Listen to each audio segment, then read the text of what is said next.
You will be surprised to know that I am an accidental doctor. In the sense कि जब मैं बचपन में था तो कभी ऐसा सोचा नहीं था कि मैं डॉक्टर बनूंगा। आपका दिल हमेशा डोगरों के लिए धड़कता है। Our research also said PGI में जब भी आप जम्मू सुनते थे और still you hear about Jammu, the patient has come from there, तो आपका अलग ही उनकी तरफ रुझान और प्यार है, which is very very appreciable sir। कि जम्मू में ना रह के भी आप जम्मू से बाहर होने के बाद भी आप जम्मू आपके दिल में बसता है। मेरी जो बच्ची है आज अब तो वो कंप्यूटर इंजीनियर कर रही है, आर्टिफिशियल इंटेलिजेंस कर रही है कार्नेगी मेलन में। तो उस समय छोटी सी बच्ची थी तो मुझे लगता था कि शायद मैं जो इसका बचपन है वो मिस कर रहा हूँ, जो उसके मूवमेंट्स ऑफ ग्रोथ थे वो एक चाइल्डहुड मैंने उसका मिस किया। और ये एक important you inspire lot of people including me. आपका एक फैन आपके सामने बैठा है, तो आज हमें आपसे इन चीजों पे बात करने का मौका मिला। मैं आपको बताऊं कि अपने स्कूल में मैं सिंगर हुआ करता था। मुझे क्लासेस में बुला बुला के गाने सुनते थे टीचर्स के, ये गाता है। 95 में मैं मेडिकल कॉलेज एंटर हुआ तो वहां के वो सारा कुछ देख के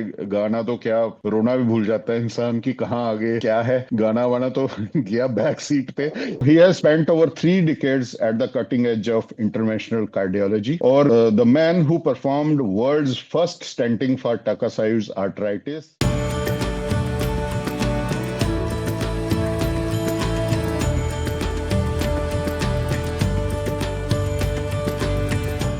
नमस्कार व्यूअर्स, तवी टेल्स के सफर में एक डिकेड 10 एपिसोड्स का सफर हमने कर लिया और देखते ही देखते अब हम 11th एपिसोड में आए हैं। तो मुझे लगता है कि 10 एपिसोड्स डिकेड के बाद एक नई शुरुआत है ये। और जो पहले गेस्ट हैं तो वो स्पेशल ही हैं इस एपिसोड के लिए। और यूजुअली क्या होता है कि जैसे ओपनिंग पार्टनरशिप होती है तो एक बैट्समैन स्ट्राइक लेता है और एक नॉन स्ट्राइक करंट पे होता है, तो मैं यूजुअली नॉन स्ट्राइक करंट पे होता हूँ। लेकिन आज क्योंकि ये जो स्पेशल गेस्ट हैं ये मेरी फ्रेटर्निटी डॉक्टर फ्रेटर्निटी से, तो आज मैं स्ट्राइक ले रहा हूँ। तो I am the opening batsman facing the first ball. तो मैं इंट्रोड्यूस कर रहा हूँ आज के गेस्ट हमारे doctor Harinder Kumar Bali ji. He is a renowned cardiologist and not only in India but on the world platform. So sir is a pioneer, a lifesaver, a game changer. So he has spent over 3 decades at the cutting edge of interventional cardiology, or the man who performed world's first stenting for Takasai's arthritis and introduced primary angioplasty in his region and has done more than 30,000 coronary interventions as primary operator. और sir का जो graduation था वो government medical college Jammu से था। He belongs to Jammu, he is a Dogra. तो sir उसके बाद prestigious PGI Chandigarh, post graduate institute Chandigarh में ही वेंट देयर और वहां पे he has always remained a bright student, bright medico. और वहां उन्होंने कटारिया मेमोरियल गोल्ड मेडल मिलता है बेस्ट पोस्ट ग्रेजुएट को। तो सर को वो गोल्ड मेडल 2 साल के लिए मिला for being the best post graduate of the year, जिसमें ऑल 30 स्पेशलिटीज जो थी वहां पे पोस्ट ग्रेजुएशन की, उसमें सर 2 बैचेस में 2 गोल्ड मेडल लिया इन्होंने पीजीआई में। दिस टेल्स की कितने सर ब्रिलियंट थे अपने एकेडमिक में। और from the prestigious halls of PGI Chandigarh and then coming to corporate sector, he left position he had in PGI Chandigarh, उसकी भी सर से बात करेंगे। and then he joined corporate sector first in the Fortis Memorial Hospital Mohali, followed by chairman cardiac sciences at Paras Hospital Panchkula, and now sir is in Livasa Hospital Chandigarh. It was formerly known as IVY Hospital. His journey is marked by groundbreaking research, global recognition and unwavering dedication. और इसके साथ साथ sir is founder of the Heart Foundation, and he doesn't just treat heart diseases, he fights it at its roots. So yet beyond the operating room or the cath lab, that is his favorite pitch, Dr. Bali finds rhythm in cricket, a lifelong passion that mirrors his relentless pursuit of precision, endurance, and strategy. Today, we dive into the life of a doctor, innovator, and a warrior for heart health. और साथ साथ मैं अगर बोलूंगा sir के passion of cricket है तो हम थोड़ी क्रिकेट की टर्मिनोलॉजी ज्यादा यूज करेंगे। Sir is an all rounder, an avid reader, very good writer, बहुत अच्छे आर्टिकल्स लिखते हैं and shares his opinion frankly on almost all issues including geopolitics. So welcome Dr. Harinder Kumar Bali sir, this episode, special episode of telecast the Tavi Tales, and we are casting first doctor on our podcast, and we thank you for spending your valuable time from your busy schedule for our podcast, and that too at a very short notice. Welcome, sir. Over to Ajay. नमस्कार विकास जी, आपने मुझे इस platform पे बुलाया। अजय जी को भी मेरा बहुत नमस्कार, और मुझे बड़ी खुशी है कि तभी टेल्स एक बड़ा अच्छा प्रोग्राम आपने शुरू किया है, और I am being very happy to be part of this programme. Thank you, sir. And as Dr. Vikas has said, your long career, which is very, very illustrious, and उससे ज्यादा sir, you are a proud Dogra. हम सब एक बहुत pride महसूस कर रहे हैं that you are sitting in front of us, दो वर्चुअल, क्योंकि आज की डेट में this is the reality। आपका सर ऑलराउंडर, जैसे डॉक्टर विकास ने बताया, you are good in cricket, you are good in writing, you are good in everything you do, you got a Midas touch। We came to know through research that the Heart Foundation, which you have initiated as a founder, that is doing pretty well। दूसरा sir, आपका दिल हमेशा डोगरों के लिए धड़कता है। Our research also said PGI में जब भी आप जम्मू सुनते थे, और still you hear about Jammu, the patient has come from there, तो आपका अलग ही उनकी तरफ रुझान और प्यार है, which is very very appreciable sir। कि जम्मू में ना रह के भी, आप जम्मू से बाहर होने के बाद भी, आप जम्मू आपके दिल में बसता है। We start our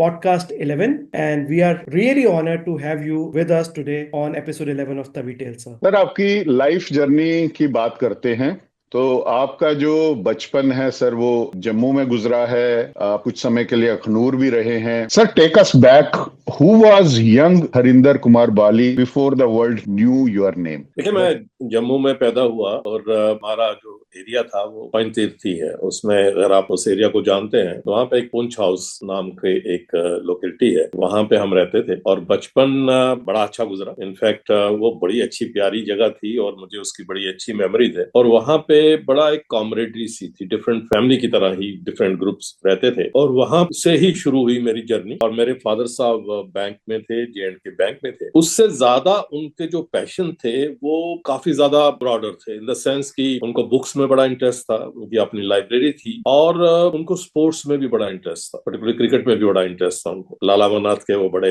फैन भी थे उस समय। बचपन से ही ये 2-3 चीजों ने मेरा जो कैरियर, मेरा और मेरे ब्रदर सुरेंद्र बाली जो नेफ्रोलॉजिस्ट है, आज हम दोनों, बड़ा छोटा सा अंतर है हम दोनों में, तो हम दोनों का जो कैरियर है इस एटमॉस्फेयर में शुरू हुआ कि हमारे घर के बाहर ही एक प्लेग्राउंड थी, और हमारे घर में जो एटमॉस्फेयर था वो एकेडमिक्स का था। Academics not necessarily to the books, but बाकी सारी जियोपॉलिटिक्स के बारे में, लिटरेचर के बारे में, कल्चर के बारे में, स्पोर्ट्स के बारे में, इंटरनेशनल अफेयर्स के बारे में, नेशनल के बारे में। तो हमारे घर में कोई, मैं अगर याद करूं तो हफ्ते में 6 या 7 मैगजीन्स एवरी वीक आती थी, और 5 से 7 बुक्स जो है वो नहीं आती थी। तो शुरू से जब मैं 5-6 साल का ही हूँगा, तो जब फादर साहब घर आते थे तो उनके हाथ बैक साइड पे होते थे, और both of us would try to look up कि आज कौन सी किताब लाए। तो इसलिए वो जर्नी जो है उसने मेरा कैरियर वहीं से शुरू किया। तो वहीं पे घर पे भी यही डिस्कशन होती थी, और वो पॉलिटिक्स में भी इंटरेस्ट रखते थे। पॉलिटिशियन थे तो नहीं, बट पॉलिटिक्स में इंटरेस्ट रखते थे, और ऑटोबायोग्राफीज डिफरेंट लीडर्स की, और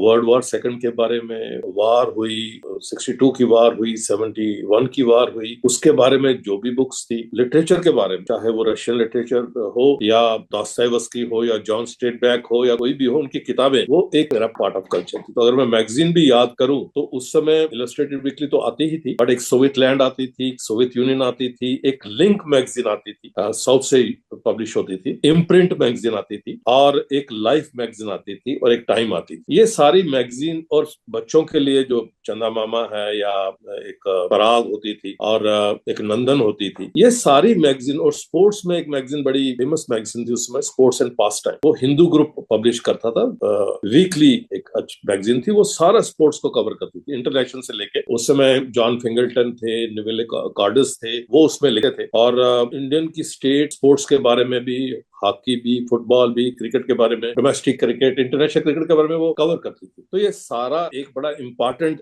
कंपोनेंट है मेरी ग्रोथ का उस समय। और वो जो ग्राउंड थी हमारे बाहर, उसमें मैचेस होते थे, और हम सब बच्चे वहां पे सुबह जब भी स्कूल से छुट्टी होती थी, तब से लेकर till the it will be done we could play no more, तब तक स्पोर्ट्स चलती थी। क्रिकेट तो चलती भी थी, हॉकी भी चलती थी, फुटबॉल भी चलती थी। तो ये एक बड़ा जो उस समय का मेरा टाइम फ्रेम है, और ये प्रॉब्ली मेरा 10th तक की जर्नी उस समय की है। उसमें बड़ा उसका रोल रहा है मेरी आउटलुक को डिफाइन करने में। और फादर साहब की जो हमें एजुकेशन थी, कोचिंग थी, वो हमेशा चाहते थे कि बड़ा सोचा जाए, इंटरनेशनल लेवल पे सोचा जाए, नेशनल लेवल पे सोचा जाए। तो कभी मुझे ये नहीं महसूस हुआ कि मैं एक छोटी जगह जम्मू में रहता हूँ, बिकॉज एटमॉस्फेयर इतना अच्छा था। तो उसकी ग्रोथ से everything came natural to me. तो आज के दिन में भी अगर किसी कंबोडिया के बारे में बात करनी है या लाओस के बारे में बात करनी है या किसी और में भी अफगानिस्तान की पॉलिटिक्स के बारे में बात करनी है, तो I don't have to contact और consult any book, it comes natural to me. Before my academic started, this was part of my life. तो मैं समझता हूँ कि a lot of credit,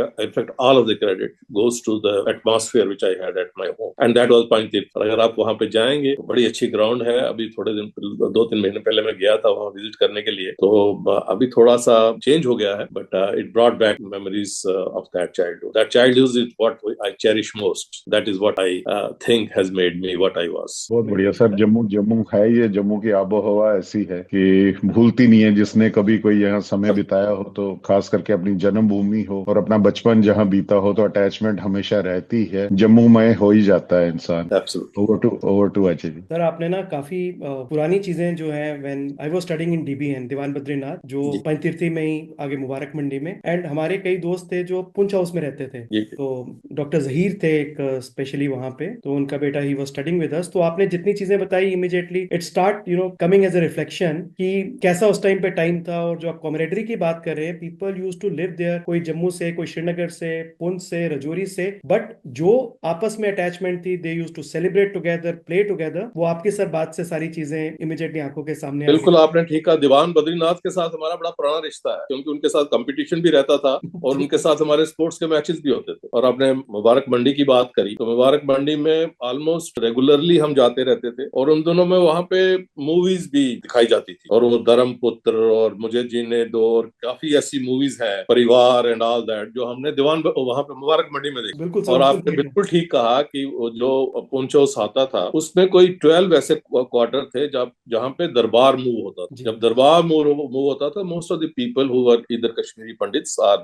Kashmiri Muslims who would come there for 6 months, और वहां पे हमारे मैचेस भी होते, ये डोगराज वर्सेस कश्मीरी मैचेस भी उस पुंछ हाउस हाथे में होते थे। तो it was a total life in the sense की full of comrade, absolutely great times. और दीवान बद्रीनाथ के साथ तो हमारा कंपटीशन स्पोर्ट्स में भी रहा, और जब एकेडमिक्स में होता था तो उसमें पोजीशन किसकी आ रही है, दीवान बद्रीनाथ स्कूल से आ रही है कि जागृति निकेतन से आ रही है, जहाँ पे मैं पढ़ा हूँ, जागृति निकेतन कच्ची छावनी में, तो वहां से आ रही है। वो कंपटीशन भी रहता था। इट वाज ए और बाद में भी वो हमारे बड़े अच्छे मित्र रहे। मेडिकल कॉलेज में भी बड़े, वो उस टाइम के जो हम हमारे साथ थे, वो बाद में भी मेडिकल कॉलेज में हमारे साथ रहे। बहुत बढ़िया सर। और जागृति निकेतन और DBN जैन स्कूल, ये सबका बहुत ही अच्छा आपने उस समय का एक वर्णन किया है सर। जैसे आपने बताया कि बुक्स का कल्चर रहा घर में, और शायद आज जम्मू में यही प्रॉब्लम है कि रीडिंग हैबिट्स काफी हद तक खत्म हो गई है। जब आप मैगजीन्स बता रहे थे, तो शायद पॉसिबली ये बैंकिंग एसोसिएशन भी हो सकती है सर, कि जो मैगजीन्स आपने बताई, स्पेशली सोवियत लैंड, ये सब मैगजीन्स, लाइफ, तो ये सारी घर में एक रेगुलर आती थी, और आज भी वो आते गई नहीं। घर में 3 न्यूज़पेपर आते हैं, तभी लगता है कि सुबह हुई है। तो सर आपकी जो अपब्रिंगिंग जो इस एटमॉस्फेयर में, जहाँ पे सब पढ़ाई, खेल, पढ़ना, रीडिंग, एवरीथिंग, आपके सर आउटलुक को चेंज करने में कैसे हेल्प किया when you either are staying in Chandigarh, या फिर अगर सर आप वर्ल्ड वाइड भी ट्रेवल करते हैं, तो इस अपब्रिंगिंग ने आपके आउटलुक को कैसे चेंज किया to see world in different perspective? तो मैं कहूंगा कि उस समय जो एटमॉस्फेयर था, और उसी अपब्रिंगिंग ने मेरे को वर्ल्ड व्यू एक बना दिया कि world is a large lake, और ये कोई लिमिटेशन नहीं है कि आप छोटे शहर से आ रहे हैं या कहाँ से आ रहे हैं। तो इसलिए ये बहुत ज्यादा कंपटीशन मुझे फील नहीं हुआ। जब मैं चंडीगढ़ में भी आया या कहीं और भी जाके compete करने की टाइम मिला, मौका मिला, तो मुझे कोई दिक्कत नहीं आई बहुत ज्यादा इंटरेक्ट करने के साथ, उनसे कम्युनिकेट करने के साथ, या उनसे किसी टॉपिक पे डिस्कशन करने के लिए। तो मैं जम्मू को और उस कल्चर को, उस मुबारक मंडी कल्चर को एक बड़ा क्रेडिट देता हूँ कि उन्होंने मुझे इस काबिल बनाया। और बुक्स का मैं I think I will keep on coming back to books. मुझे लगता है कि नॉलेज जो है, knowledge acquired is something which adds to your stature, और नॉलेज जो है वो हर समय इंसान एक्वायर करता रहता है। वो जब पैदा होता है बच्चा तब से नॉलेज एक्वायर करना शुरू करता है, वो ऑब्जर्वेशन से करता है, इम्बाइबिंग से करता है, और उसमें बुक्स का, लिटरेचर, बुक्स का, हर एक किस्म की बुक्स का बहुत इंपॉर्टेंट रोल है। और आपने जो कहा कि जम्मू में ये कल्चर अब कम हो गया है, ये अनफॉर्चुनेटली एक वर्ल्ड वाइड फिनोमेना हो गया कि आज के बच्चों के पास जो अटेंशन कम रहती है उनकी, वो रील्स की तरफ ज्यादा जाते हैं, इंस्टाग्राम की तरफ ज्यादा जाते हैं। बट मुझे लगता है कि जो चीजें आपने बुक्स में पढ़ी हुई है वो आपके साथ ज्यादा स्टे करती हैं, वो आपको ज्यादा कम्प्रीहेंसिव आउटलुक देते हैं और किसी भी टॉपिक के बारे में डेप्थ ज्यादा देते हैं। और मैं जिन लोगों को भी मिलता हूँ उनको ये कहता हूँ कि आपको ये बुक्स पढ़नी चाहिए। और मैं थोड़ा ओल्ड टाइमर हूँ, इसलिए मैं डिजिटल कम पढ़ता हूँ, और आज के दिन में भी कभी भी कहीं पे भी जाता हूँ तो 5-6 बुक्स खरीदता हूँ, और वो वैरायटी पे खरीदता हूँ। अभी मैं जब भी and I travel quite frequently country में या बाहर में, और airport is a very good place to buy books, तो ये it will stay with me. 5-6 different types की, और जरूर नहीं है एक किस्म की। और I like to read about 360 degree about a topic. अगर मुझे कश्मीर के बारे में पढ़ना है तो नेसेसरी नहीं है कि एक ही व्यू पॉइंट हो, वो सभी डिफरेंट जो उसके एक्टर्स हैं, इन्वॉल्व हैं उसमें, उस कॉन्फ्लिक्ट में या उस डिस्कशन में, उनके डिफरेंट व्यू पॉइंट्स जो है उनको जानना और उनको अच्छी तरह से समझना बड़ा जरूरी है किसी भी टॉपिक को करने के लिए। तो मेरी जो अगर बच्चों को या किसी को भी ये सजेशन रहती है कि I think books are absolute essential for growth, because they tell you more than what you already know. जो आपको पता है वो तो पता ही है, but books keep on adding to your knowledge and make you a better human being, a better person, and better competitor in the spheres of life. So वो बहुत important है। और दूसरा बात जो है वो स्पोर्ट्स, और मैं समझता हूँ कि हर एक बच्चे को, हर एक अडल्ट को स्पोर्ट्स एक इम्पॉर्टेंट कंपोनेंट बनाना चाहिए लाइफ का, बिकॉज स्पोर्ट्स आपको बहुत कुछ सिखाता है। ये सिखाता है आपको टीम वर्क, ये सिखाता है लीडरशिप, ये सिखाता है आपको compete करना, ये सिखाता है फेलियर्स को एनालाइज करना, ये सिखाता है फेलियर्स को एनालाइज करके बाउंस बैक करना। और ये उसी के कारण, और डिफरेंट लाइफ में, हर एक के लाइफ में सेटबैक्स आते हैं, तो टेम्पररी हो सकते हैं, थोड़े प्रोलॉन्ग भी हो सकते हैं, बट जो स्पोर्ट्स पर्सन है वो उनको बेटर हैंडल करते हैं। और ये एक कुशन है, you can fall back on it whenever in your main profession things are not going as well. तो मैं समझता हूँ कि स्पोर्ट्स पर्सन जो है वो ज्यादा बैलेंस्ड होते हैं, ज्यादा जो सेटबैक्स है लाइफ को उनको टैकल कर सकते हैं, और they make better leaders, they make better team person also, they make better leader also. तो मेरी ये दूसरी एडवाइस बच्चों को रहती है कि आप अपने प्ले स्टेशन को छोड़िए, अपने कंप्यूटर गेम्स को छोड़िए, आप प्ले ग्राउंड में जाइए, go to the rough and tumble of the play ground, और वहां पे जाके आप जब compete करेंगे तो वहां पे सब कुछ खत्म हो जाता है। आपका कास्टिज्म खत्म होता है, कल्चरलिज्म खत्म हो जाता है, आपका इकोनॉमिक बैकग्राउंड खत्म हो जाती है, आप सब बराबर हैं। और उस बराबरी में जब आप compete करते हैं या हारते हैं या जीतते हैं या बाउंस बैक करते हैं, वो आपको बेटर ह्यूमन बीइंग बनाता है और एक जिंदगी में एक नया नशा देता है। Sir amazing words of wisdom, क्योंकि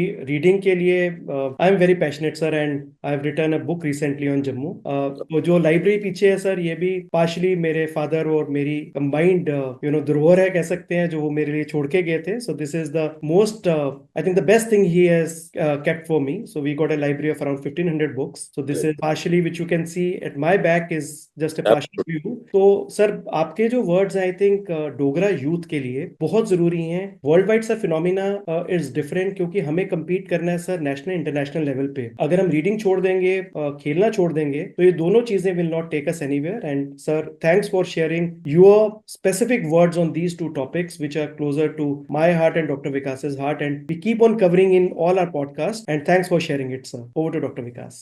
एक तो सर कॉमन जो हर किसी गेस्ट ने हमें हर एपिसोड में बताया, वो यही बताया कि किताबें पढ़िए। ये कोई भी आज तक हमारे जो गेस्ट आए हैं पॉडकास्ट में, हर एक से हमारी इस पे बात हुई है, और ये भी उन्होंने एक्नॉलेज किया कि जो अगली जनरेशन है खासकर जम्मू में है, तो वो पढ़ने लिखने में, किताबें पढ़ने में थोड़ा जो ट्रेंड खत्म हो रहा है वो उसके लिए कंसर्न है। मुझे लगता है कि ये एक मुहिम छेड़नी पड़ेगी कि किताबें पढ़िए, और किताबों से ही दिमाग की खिड़कियां खुलती हैं मुझे लगता है जल्दी। और डिजिटल रीडिंग से ज्यादा बुकिश रीडिंग पे हमें फोकस करना चाहिए। बेशक डिजिटल इंडिया है, सब कुछ है, लेकिन उसकी अपने नुकसान है, साइड इफेक्ट्स हैं। तो मुझे लगता है ये रीडिंग हैबिट का खत्म होना ये one of the biggest setbacks है डिजिटल जनरेशन के लिए। तो मुझे लगता है इस पे हमें सोचना पड़ेगा। सर, आज आप एक रिनाउंड कार्डियोलॉजिस्ट हैं, तो बचपन में जब आप when you are growing up, तो कोई इसका कोई आपको था अंदाजा कि आप एक दिन आके पायनियर होंगे कार्डियोलॉजी की फील्ड में,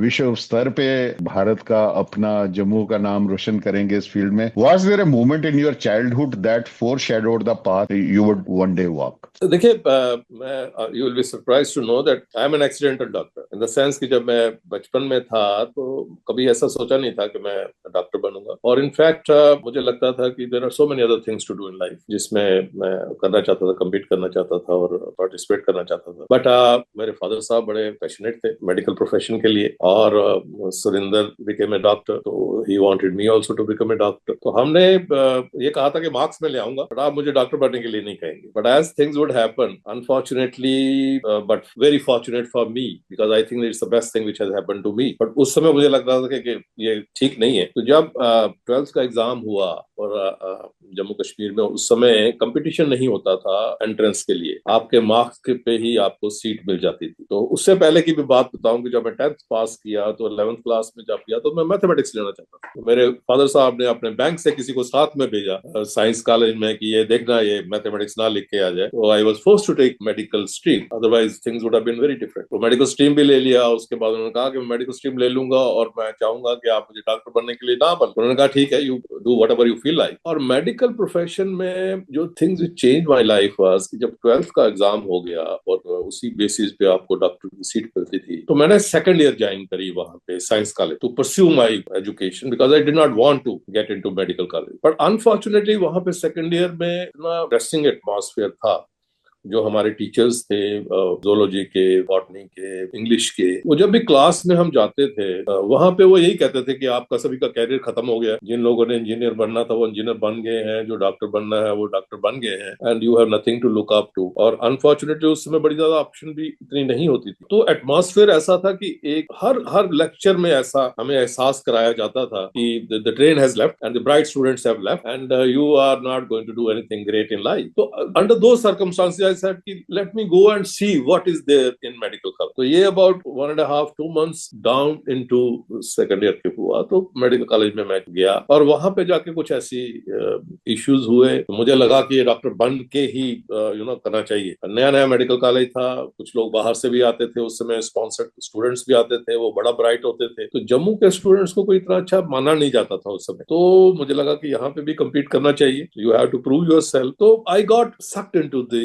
कंपटीशन ऑफ मेडिकल कॉलेज। तो फिर उसके बाद टॉप किया और टॉप करने के बाद the life went on towards that. So I would say I was an accidental and reluctant doctor, but looking back मुझे लगता है that's the best thing which has happened to me, and I feel that there can be no better profession than medical profession, not only to understand humanity but also to understand human behaviour and to it gives you so much opportunities to take care of fellow individuals, fellow ailing humanity, and sometimes you actually shudder to think that you are taking care of people, helping them get back to normalcy, and ये एक बड़ा एक humbling experience भी है। और मुझे लगता है कि इससे कोई बड़ा प्रोफेशन नहीं है। हालांकि कभी बात करेंगे, आपसे बात करेंगे कि बड़ी प्रॉब्लम्स आए मेडिकल प्रोफेशन की, आज के दिन में मेडिकल प्रोफेशन क्राइसिस में है, इसके बड़े चैलेंजेस हैं, बट उन सबको भी अगर हम पीछे छोड़ के रखें तो मुझे नहीं लगता है कि कोई भी प्रोफेशन एक इंसान को इंसानियत के बारे में, अपने ह्यूमैनिटी के बारे में और ह्यूमन नेचर के बारे में इतना ज्यादा पावर करता है जितना मेडिकल प्रोफेशन करता है। So I would say that is the greatest thing which happened to me. Probably given to my self I would not have become a doctor, but if I had to live my life all over again I would become a doctor. I would now by choice become a doctor. बहुत बढ़िया sir.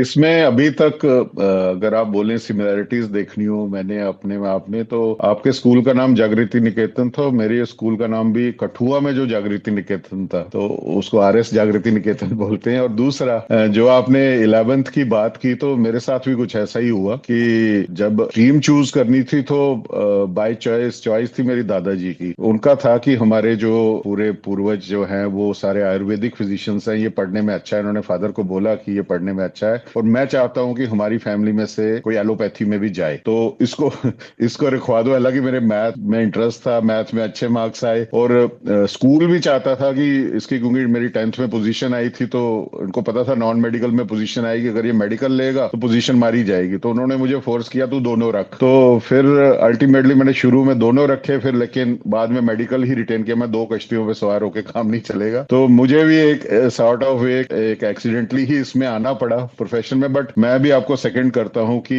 आज अगर मुझे भी देखना हो तो आई thank my दादाजी, ही इज नो मोर। तो वो खैर 11th में ही जब मैं था तो ही लेफ्ट द वर्ल्ड, बट उन्होंने जो मुझे रास्ता जिसमें लाइन में डाला, मैं शायद अगर वो नहीं बताते तो मैं नॉन मेडिकल में होता, कहीं और होता। तो आज मैं भी डॉक्टर उनकी चॉइस की वजह से हूँ। और लेकिन मुझे आज रियलाइज होता है कि दैट वाज द बेस्ट, क्योंकि वो देख लेते हैं पहले ही ना, बुजुर्ग तो फोर्स ही कर ही लेते हैं कि क्या है किसके लिए क्या अच्छा। तो आई थिंक कि वो बेस्ट डिसीजन था मेरी लाइफ का। और ये 2 मुझे सिमिलरिटीज शुरू में लगी कि नहीं विकास जी, मैंने आपके साथ कभी शेयर करूं। आपसे इस बारे में बात नहीं हुई, बट आप में मैं बहुत ज्यादा अपना यूथ देखता हूँ। Because I when I look back 20 years back, मुझे लगता है कि जितने आप एनर्जेटिक हैं और जितना आप कंट्रीब्यूट कर रहे हैं सोसाइटी की तरफ, जितने आप आइडियलिस्ट हैं, वो मुझे लगता है मुझे अपना कुछ बचपन उस जमाने में दिखाई देता है। So therefore I keep on interacting with you and following your career. So बिल्कुल सर, हम देयर आर फ्यू सिमिलरिटीज। तो हम वही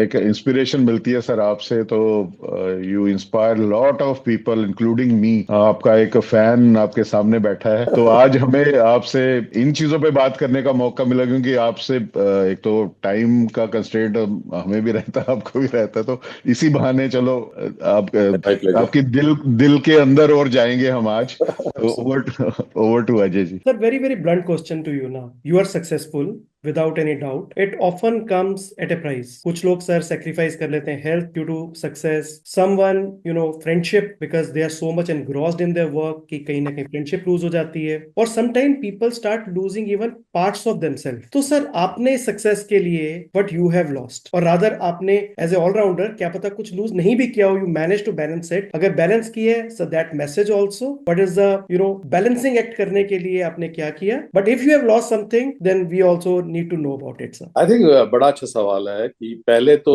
मुझे नहीं मालूम कि मैं सक्सेसफुल हूँ कि नहीं। वो एक वर्ड की परसेप्शन है, सभी की अपनी अपनी परसेप्शन हो सकती है। बट जो मैंने हार्डशिप की बात करते हैं आप, या क्या मैंने लूज किया, कई चीजें जरूर है मेडिकल प्रोफेशन में। अगर आप चाहे, मैं बड़ा हार्ड वर्किंग नहीं था as a student, I was not very hard working, और मुझे कभी कोई अपने आप को स्ट्रेच करने की जरूरत नहीं पड़ी। Means things happened, that's I consider I was probably lucky there. But अगर हम ये भी देखें कि उसके टाइम पे भी the number of hours you have to put in during studies और उसके बाद में ड्यूरिंग प्रोफेशन जितने आवर्स आपको देने पड़ते हैं, तो कुछ सेक्रीफाइस अपने आप हो जाते हैं, उनमें आप कुछ कर नहीं सकते। तो एक बड़ा सेक्रीफाइस ये है कि जो आपके बाकी पैशंस हैं वो थोड़ा बैकग्राउंड पे चले जाते हैं। मैं हमेशा समझता हूँ कि एक होलिस्टिक लाइफ जीनी चाहिए, और एक जिंदगी एक है और उसमें काफी कुछ करने को है। और स्पेशली अगर आपकी बैकग्राउंड ऐसी हो कि आपने सभी कुछ देखा हो बुक्स के थ्रू, तो आपको दुनिया में भी बहुत कुछ करने और देखने की जरूरत है। मैं यहाँ तक कहता हूँ कि एक एक मूवमेंट जो है उसको भी आपको लाइफ से फुल करना चाहिए। ओके, तो जैसे गुलजार साहब कहते हैं ना, लम्हा गिरा का कहीं वहां दास्तां बनी। तो हर लम्हे में एक दास्तां बननी चाहिए, जिंदगी इतनी प्रीशियस है। तो वो चीजें कई बार हमें अपने प्रोफेशन में लूज करनी पड़ी। तो जो बाकी पैशंस थे मेरे, वो इतने एग्रेसिवली मैं फॉलो नहीं कर पाया जितना कि मैं चाहता था। एक तो ये बात। दूसरी बात ये है कि फैमिली लाइफ में आपको सेक्रीफाइस करना पड़ता है। जितने आपके मिसेज जो है उनको टाइम की जरूरत है, या आपके पेरेंट्स को टाइम की जरूरत है, या बच्चों को टाइम की जरूरत है, उसमें कहीं ना कहीं आपको कंप्रोमाइज करना पड़ता है। और मुझे लगता है कि मैंने उसमें शायद लूज किया। इनफैक्ट मैंने एक किताब भी लिखी थी, my very own vascular word about experiences in my first volume, लिखा था 2002 में। उसमें जो मैंने फॉरवर्ड लिखा था उसमें यही लिखा था कि मेरी जो बच्ची है, अब तो वो कंप्यूटर इंजीनियर कर रही है, आर्टिफिशियल इंटेलिजेंस कर रही है कार्नेगी मेलन में। तो उस समय छोटी सी बच्ची थी, तो मुझे लगता था कि शायद मैं जो इसका बचपन है वो मिस कर रहा हूँ, जो उसके मूवमेंट्स ऑफ ग्रोथ थे, वो एक चाइल्डहुड मैंने उसका मिस किया। और ये एक इम्पॉर्टेंट इशू। दूसरा ये है कि हमारे प्रोफेशन में, बिकॉज हम मरीज देखते, पेशेंट्स देखते हैं, एलिंग ह्यूमैनिटी देखते हैं, तो कहीं ना कहीं पॉजिटिविटी थोड़ी बैकग्राउंड में ले जाती है। तो वो भी हमें we become a little more pessimistic in life unless you make exceptional effort to counter that. तो वो भी आपको लगता है कि जो लाइफ के पॉजिटिव मूवमेंट्स हैं वो शायद आपको करने पड़ते हैं। और तीसरी मैंने जो पर्सनली बड़ी चीज मिस करी है वो ये है कि जम्मू, जैसा आपने कहा कि you can't take Jammu out of a person, तो मैं बड़ा रिलक्टेंटली चंडीगढ़ आया था पीजीआई में पढ़ने के लिए, बट उस समय जम्मू में कोई अपॉर्चुनिटीज नहीं, और वो अपॉर्चुनिटीज कोई अच्छी यूनिवर्सिटी नहीं थी, कॉलेज नहीं थे, मेडिकल कॉलेज के बाद अच्छी वो एजुकेशन नहीं थी, हमारे टीचर्स ऐसे नहीं थे, तो वो आस्ता आस्ता पीजीआई का ही हो गया, मैं चंडीगढ़ का ही हो गया, तो I lost my contact with Jammu. और अनफॉर्चुनेटली कनेक्टिविटी भी इतनी अच्छी नहीं थी, शुरू शुरू में तो एयर इंडिया की कनेक्टिविटी होती थी और स्टूडेंट वीजा स्टूडेंट टिकट पे हम चले जाते थे जम्मू में बड़ा फ्रिक्वेंटली, बट काफी देर से वो मैं कट ऑफ हो गया। तो वो उसमें जो मेरे मित्र हैं, मेरे दोस्त हैं, मेरे रिश्तेदार हैं, मेरे जिनके साथ मैंने बचपन बिताया है, उनके साथ थोड़ा कांटेक्ट मेरा कम हुआ। वो मुझे लगता है कि वो भी एक सेक्रीफाइस है, बिकॉज जो आपका बचपन है वो आपको सबसे बड़ा हैप्पीनेस देता है। तो ये पर्सनल लाइफ पे, प्रोफेशनल लाइफ पे, सोशल लाइफ पे, फ्रेंडशिप लाइफ पे थोड़ा कंप्रोमाइज करना या थोड़ा जो है वो सेटबैक, वो मैं कहूंगा। और biggest is that I lost out on the childhood moments of my child, वो एक इम्पोर्टेंट। बिल्कुल सर, एग्री करता हूं मैं कि मेडिकल लाइन ऐसी है कि पढ़ाई और बाकी चीजों में हमें अपने पैशन को बैक सीट देनी पड़ती है। मैं इसमें आपको बताऊं कि अपने स्कूल में मैं सिंगर हुआ करता था, मुझे क्लासेस में बुला बुला के गाने सुनते थे टीचर्स के, ये गाता है गाओ। 95 में मैं मेडिकल कॉलेज एंटर हुआ तो वहां के वो सारा कुछ देख के गाना तो क्या, रोना भी भूल जाता है इंसान की कहाँ आगे क्या है, गाना वाना तो गया बैक सीट पे। तो मैं आपको करूँ कि 95 में जो बंद की चीज तो 2015 में आप देखते ही होंगे म्यूल ऐप मुझे दिखी इस पे डाउनलोड करने के लिए, और 20 साल के बाद मैंने सर गाना वापस शुरू किया। मुझे एक सपना जैसा लगा कि ये तो ट्रैक्स के साथ गा रहा हूं मैं, मतलब 20 साल मैंने कहीं कुछ गाया नहीं, वही कभी इक्का दुक्का बाथरूम में गा लेते होंगे, तो मतलब ऐसे गाना शुरू किया। वो जो पैशन थी वो रोकी हुई थी, लेकिन सारे बोलते थे यार तू, जिन्होंने मेरे साथ पोस्ट ग्रेजुएशन की या सीनियर रेजिडेंसी की, बोलते तूने कभी गाना सुनाया नहीं, आज तू रोज 2-4 गाने गाता है। तो वो दबी ही, तो वो सच्ची बात है कि वो दबानी पड़ती है, पैशन को बैक सीट पे ले जाना पड़ता है। और दूसरा, बच्चों की बात की तो मुझे लगता है कि मेरी बेटी है, जब बड़ी बेटी हुई शिमला में तो मैं एसआरशिप करता था, तो मुझे यही लगता है कि मैं 2 बच्चों को पाल रहा हूँ, एक ऑर्थोपेडिक्स और एक अपनी बच्चियों को। तो और सही माने में ऑर्थोपेडिक्स को मैंने ज्यादा उससे पाला है, अपनी बच्ची को हमेशा सेकंड प्लेस ही दिया है। तो वो मिस करते हैं। अभी लास्ट ईयर ही जब उसके 10th में अच्छे से मार्क्स आए, वो इंटरव्यू कर रही थी, वो मेरे बगल में बैठ के इतनी बड़ी बड़ी बातें की उसने, तो मैं हैरान हो गया कि ये इतनी मैच्योर हो गई, मैंने तो इसका बचपन मिस कर दिया। तो ये हम खो जाते हैं अपने पढ़ाई में, स्किल्स सीखने में, सर्जरी सीखने में, और कहाँ कहाँ हम गए, वहां वहां हमारे साथ बच्चे रहे, कभी उफ नहीं की इन्होंने। तो नेचुरली वो मुझे लगता है कि एक डॉक्टर्स के बच्चों को जो हमारी करियर की स्ट्रगल्स हैं उसका मुझे लगता है कुछ ना कुछ, एक कहते हैं खामियाजा भुगतना पड़ता है, वो भुगतना पड़ता है। तो कभी इन्होंने पर कंप्लेंट नहीं की कि आप, हमारे बर्थडे है तो आप हॉस्पिटल क्यों गए। ये मुझे लगता है परमात्मा की तरफ से इनको एक समझ आ जाती है कि हमारे जो पेरेंट्स हैं, वाइफ भी मेरे डॉक्टर ही है, तो ये समझते हैं, वो गायनेकोलॉजिस्ट है, तो इनको भी वहां ज्यादा जरूरत है हमसे ज्यादा, इतनी अंडरस्टैंडिंग इनको इतनी छोटी एज में आ जाती है। तो ये मुझे लगता है इट्स गॉड्स गिफ्ट कि वो उनको समझ भी आती है, एक मेच्योरिटी भी आ गई होती है। तो ये सच कहा आपने कि पैशन तो जाती जाती पीछे, तो हमारे बच्चे और फैमिली को और फ्रेंड सर्कल को भी मुझे लगता है हम जा नहीं पाते। सोशलाइज होना, किसी ओकेजन पे जाना बड़ा रेयर हो जाता है, तो अब एक किस्म से कटा, तो सेक्रीफाइसेस आर दियर। तो thank you for sharing that. Sir, युवा हरिंदर बाली जी ने काफी कोई स्ट्रगल्स की होंगी, काफी चैलेंजेस फेस किए होंगे, जैसे आपने कुछ हिंट भी दिए कि आपको बहुत चैलेंजेस भी आए, जैसे मेडिकल कॉलेज का आपने जिक्र किया कि आपने देखा वहां बाहर से स्टूडेंट्स हैं। तो no great journeys without its battles. तो आपका हार्डेस्ट चैलेंज, सबसे मुश्किल चैलेंज जो आपने अपनी जवानी में, यूथ में फेस किया और कैसे ओवरकम किया, कुछ आप शेयर करने, जो वर्थ आप शेयर करना चाहते हो पब्लिक प्लेटफॉर्म पे। देखिए, सबसे बड़ा, life was going great in the sense कि there was nothing I could ask for more. सब कुछ ठीक हो रहा था, फैमिली बढ़िया थी, और घर में एटमॉस्फेयर बहुत बढ़िया था। और फिर मेरे फादर साहब की ट्रांसफर हो गई, पहले भदरवा हुई, फिर उसके बाद अखनूर में चले गए, और हमने फैमिली भी शिफ्ट करी अखनूर में। और वो एक बड़ा इम्पोर्टेंट पीरियड था हमारी कैरियर में। मैं 11th क्लास में था, तब 11th क्लास खत्म कर रहा था और 12th क्लास शुरू कर रहा था। और वहां पे जब मेडिकल कॉलेज के पहले कुछ महीने पहले से लेकर फर्स्ट MB तक मैं रोज अखनूर से आता था दिल्ली। तो सुबह 4 बजे मैं वहां से गाड़ी में चलता था, फर्स्ट बस वहां से चलती, और मैं अकेला होता था, एक कंडक्टर होता था, एक ड्राइवर। आने के लिए। और वो बस बड़ी इंटरेस्टिंग थी, सेंस की वो जब चलती थी तो वो ऊपर देखता था कि किसी जगह पे लाइट जली है, तो वो ड्राइवर कहता था कि वहां से कोई बंदा तैयार हो रहा है तो उसका वेट करना चाहिए। वो वेट करता 10-15 मिनट, तो उसके बाद कोई आता था या नहीं आता था, तो वो जो 1 घंटे में वहां से पहुंचाना होता था वो 1.5-2 घंटे में वहां पे। तो ये डेली रूटीन था। तो उस टाइम पे क्या हुआ कि मैं 4-5 बजे वहां से आना, मैंने 6-7 बजे जब मैं वापस जाता था टूर में, तो ड्यूरिंग दैट इंटायर ईयर, सारा साल जो मेरा 12th क्लास का था, जो मोस्ट इंपॉर्टेंट ईयर होता है कैरियर का, I did not see light in Akhnoor. जब मैं सुबह आता था तो वो लाइट कट होती थी, जब मैं वापस पहुंचता था तो लाइट कट होती। So entire year I did not see light and there was no electricity in the entire Akhnoor when I was in. So ये एक चैलेंजिंग पार्ट था, which was okay, nothing great, because as I probably I was not a very hard working student. जो student मैंने class में सुन लिया तो that would stay with me, तो उसके लिए मुझे बार बार उसको पढ़ने की जरूरत नहीं पड़ती थी। तो although it was a physical challenge, but it was not, it did not affect my knowledge. उसके बाद the greatest tragedy which occurred in my life was when I was in second MB.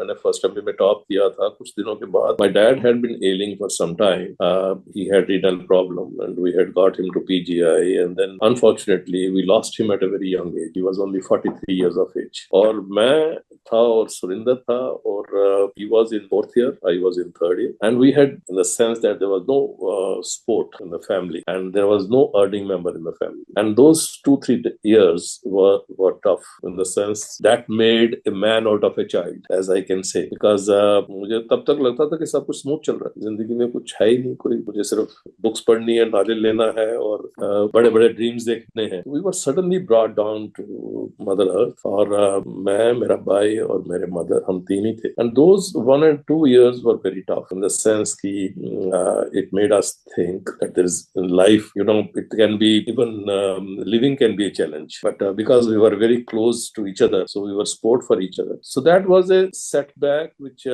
came out of the blue and which changed my entire outlook to life. And till the time I got into PGI or my brother got internship, some job, that time was very tough. Or I must say that my mother was there. She took care of both of us, and fortunately there was some LIC policies which matured at that time. My dad had taken some policies just few years before his demise, so those policies came handy to get us through the medical college. Otherwise maybe one of us would have to leave the medical college and do some job. So ये बात मैंने कभी किसी से share नहीं करी, कभी discuss नहीं करा, but that changed my outlook to our life. जिंदगी में पढ़ाई और एजुकेशन और नॉलेज के बिना और भी बहुत कुछ है जो आपको स्ट्रगल करने की जरूरत पड़ती है। ऑल्दो इसने इफेक्ट तो नहीं किया हमारी आउटलुक को, बट थोड़ा सा स्लो डाउन जरूर कर दिया। तो एक ये इंपॉर्टेंट सेटबैक था। दूसरा सेटबैक मैं नहीं कहूंगा, दूसरा मैं कहूंगा चैलेंज था। तो चैलेंज था पीजीआई में जब मैं आया तो unfortunately